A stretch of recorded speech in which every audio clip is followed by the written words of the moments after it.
Hi, my name is Alexi Godbout and we're out here in the Whistler Backcountry. Today we're going to go over a couple key features on how to choose a line safely.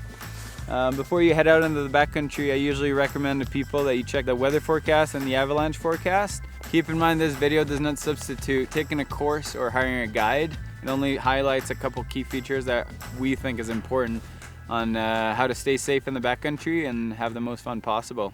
Alright, let's get into it. So one thing to avoid would be start zones. An avalanche start zone can vary between somewhere where the wind's been loading, or convexity, or a low point of the snowpack where it goes from thin to thick. You definitely want to avoid these things. Terrain traps are another thing to avoid. Anything from a gully to a creek to a crevasse, anything that could potentially bury you even deeper in the case of an avalanche, you definitely want to avoid. Next thing to avoid would be cornices. You definitely don't want to stand under them or be standing on top of them, especially when you get to the springtime. With the rising temperatures, the trigger points of the cornices are getting a lot weaker and can be a lot more reactive. So you want to give them some respect and give them a lot of space. One thing to avoid if you're traveling on a glacier is a birch run or a crevasse, as both are pretty unpredictable on how deep they can be in case of you falling into one. The first thing we're going to talk about is ski touring.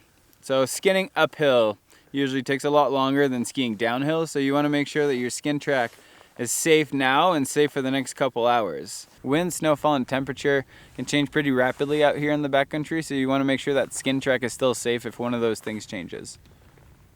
So skin track here, for example, I wouldn't be putting the skin track in the middle of the bowl there, because you have a big overhead hazard with a cornice.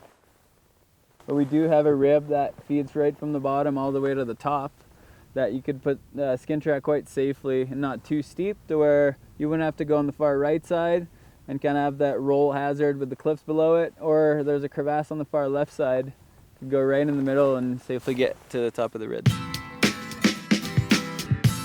So now we're at the top, we're about to go down, and we definitely want to consider everything we talked about. So cornices, start zones, and terrain traps. So if I'd be to choose something on this face, we do have a big cornice at the top there.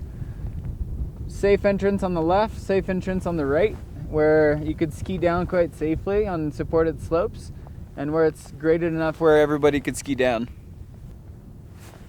So we have a couple other options here, depending on your skill levels, obviously. There's a spine line out on the far left there.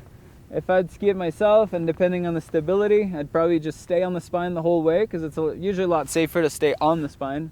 Or a cliff at the bottom, I wouldn't go too far lookers right, because you have a bit of a convexity with some cliffs below it and a pretty flat landing, so I wouldn't want to be going off that.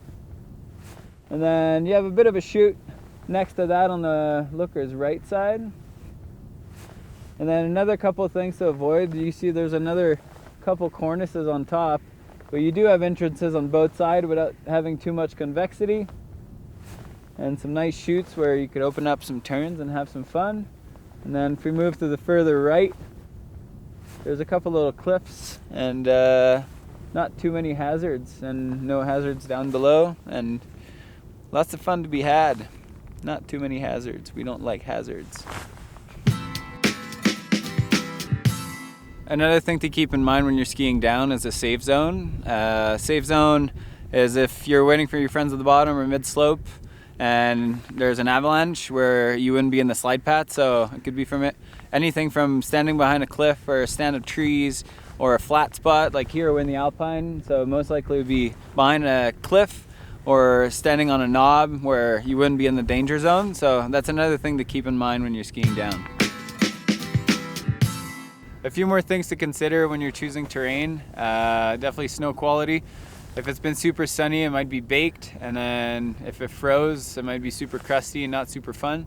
And then another thing would be if it's been super windy and it looks kind of wind affected, there might be kind of a wind crust on there and won't ski super well either. So definitely kind of analyzing what the snow looks like to have the best chance of skiing powder. Alright guys, so that's a wrap for this episode. I hope you guys enjoyed it. Remember, always go in the backcountry with people you trust and people you know. If you have any questions, just leave them in the comments and we'll do our best to answer them. And then don't forget to like and subscribe. We'll have a bunch more videos coming out soon. And until then, we'll have fun, stay safe, and we'll see you guys in the mountains.